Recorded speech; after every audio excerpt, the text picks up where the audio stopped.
আজকে আমি তোমাদের সাথে এই বছরের প্রথম কোনো শপিং হল ভিডিও শেয়ার করতে যাচ্ছি। আর এটা অবভিয়াসলি আমার নিজের পার্সোনাল কোনো শপিং না। আমি বছরের প্রথম শপিংটা শুরু করেছি আমার নিজের সংসারের প্রয়োজনীয় সব কেনাকাটা দিয়ে। প্রয়োজনীয় বলতে কিছু জিনিস আমার উইশ লিস্টে ছিল অনেক দিন ধরে, আর দুই একটা জিনিস আমার একদম মাস্ট হ্যাভ কেনা লাগতোই। তো সব মিলিয়ে চলো আর কথা না বাড়িয়ে তোমাদের সাথে আনপ্যাক করা স্টার্ট করি। ফার্স্টে যে জিনিসটা আমি আনপ্যাক করছি সেটা আমার উইশ লিস্টে ছিল অনেক দিন ধরে, কিন্তু আমি সব জায়গা থেকে এই জিনিসটা কিনতে চাচ্ছিলাম না। আমি চাচ্ছিলাম যে একটু দেখে শুনে বুঝে দেন চয়েজেবল একটা জিনিস কেনার জন্য। এটা হচ্ছে 6 পিসের একটা কোকের গ্লাস। কেউ এটাকে কোকের গ্লাসও বলে, আর কেউ কেউ এটাকে ওয়াইন গ্লাসও বলতে পছন্দ করে, বাট আমি কিন্তু এটাকে কোকের গ্লাসই বলি, কারণ এই গ্লাসগুলোতে কোক সার্ভ করলে অনেক বেশি সুন্দর লাগে। এই গ্লাসগুলো আসলে আমরা সবাই দেখি ইউজ টু, বাট এই গ্লাসগুলোর মডেল না কখনোই আমি পুরনো হতে দেখি নাই। আর মার্কেটে এগুলোর এক এক ধরনের এক এক ডিজাইন পাওয়া যায়। আমি এই সেটটা কিনেছি গুলশান জিসিসি মার্কেট থেকে, বাট এগুলো আমি দেখেছি নিউ মার্কেট বা আদার্স অন্যান্য মার্কেটে পাওয়া যায়, বাট এগুলোর কোয়ালিটি অনেকটা ভেরি করে বিভিন্ন জায়গায়। আর আমার কাছে এই 6 পিসের দাম নিয়েছে 1600 টাকা। আমি যে শপটা থেকে কিনেছিলাম ওই শপে অনেক ধরনের ভেরিয়েশন ছিল এই গ্লাসগুলোর, বাট মোটামুটি আমার কাছে এই প্রাইসের মধ্যে এই শেপটাই আমার কাছে অনেক বেশি ভালো লেগেছে। দ্যাটস ওয়াই আমি এটাই নিয়ে নেই। আর এটা কিন্তু আমি নিয়েছিলাম একদম 1 জানুয়ারিতে, এবং 1 জানুয়ারির একটা ভিডিওতে কিন্তু তোমরা আমাকে এই গ্লাসটা ইউজ করতেও দেখেছো। নেক্সট যে জিনিসটা আনপ্যাক করব সেটা হচ্ছে একটা চায়ের কেতলি। এই ধরনের চায়ের কেতলি কম বেশি সবারই আমাদের বাসায় একটা করে আছে অবশ্যই। আর এই চায়ের কেতলিটা আমি নিয়েছি আমার জন্য না, কারণ অলরেডি আমার এরকম একটা আছে। এই চায়ের কেতলিটা আমি নিয়েছি আমার শাশুড়ি মার জন্য। এটা আমি নিয়েছিলাম মূলত নিউ মার্কেট থেকে, যেহেতু আমার অফিস থেকে নিউ মার্কেট একদমই কাছে, তো এক ফাঁকে আমি নিউ মার্কেট থেকে এটা নিয়েছি। আর এগুলোর কিন্তু সাইজ বুঝে দেখা যায় যে 250-300 টাকার মধ্যেই পাওয়া যায়। দেন যে প্রোডাক্টটা দেখাবো সেটা হলো একটা চায়ের কাপ।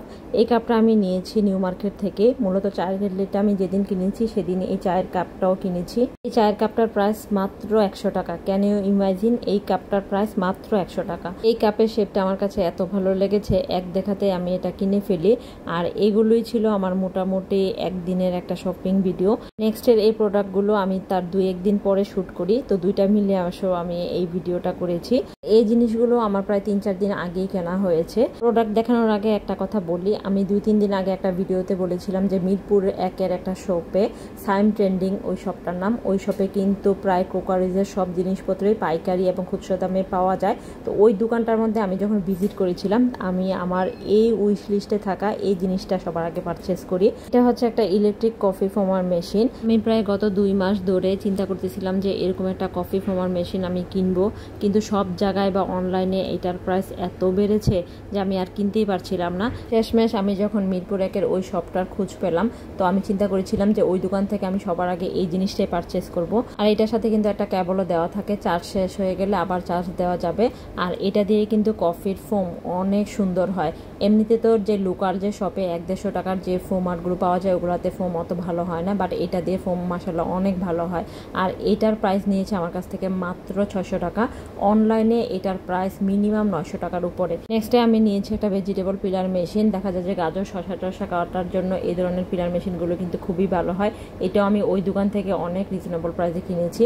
আর এখন যে প্রোডাক্টগুলো ওপেন করছি সেগুলো আমি কিনেছি 1299 শপ থেকে। মূলত আমি গিয়েছিলাম একটা কাজে কৃষি মার্কেটে, তো ঢুমেরে আমি 1299 দোকান থেকে আমার এই জিনিসটা একদম কেনাই লাগতো। এটা হচ্ছে একটা অয়েল জার, মানে আমার অয়েল জারটা কাচের ছিল, তো ওইটা আমার ফেটে গিয়েছে অনেকটা। আমার একটা অয়েল জার কেনাটা একদমই নেসেসারি ছিল। আর 100 টাকার মধ্যে এই অয়েল জারটা দেখতে কিন্তু খুব ভালো লাগছিল। দূর থেকে দেখলে এটা কিন্তু প্লাস্টিক মনে হয় না, মনে হয় যে একটা কাচেরই অয়েল জার। আর নেক্সট এটা নিয়েছি একটা ট্রে, একটা ছোট একটা মিনি একটা ট্রে।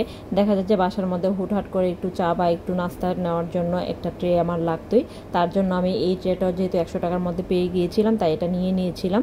আর মূলত এগুলোই হচ্ছে আমার আজকের দিনের শপিং হল। এই বছরের প্রথম কেনাকাটা আমার সংসারের জিনিসপত্র কেনা দিয়েই স্টার্ট হলো। তো এই পুরো শপিং হলটা তোমাদের কাছে কেমন লেগেছে অবশ্যই কিন্তু কমেন্ট করে আমাকে জানাবে। তাহলে এই পর্যন্ত।